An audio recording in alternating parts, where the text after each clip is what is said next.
You ask Tiger to solve. This deals with linear equations with one unknown. The final result is m equals -5. Let's solve it step by step.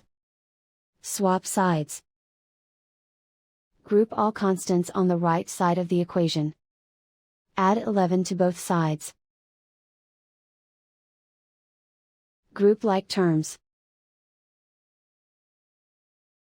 Simplify the arithmetic.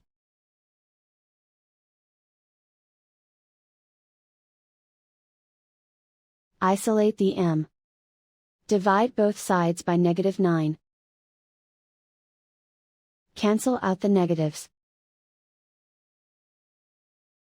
Simplify the fraction. Move the negative sign from the denominator to the numerator. Find the greatest common factor of the numerator and denominator.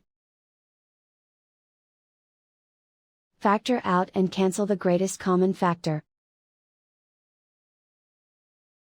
And so the final result is m equals -5.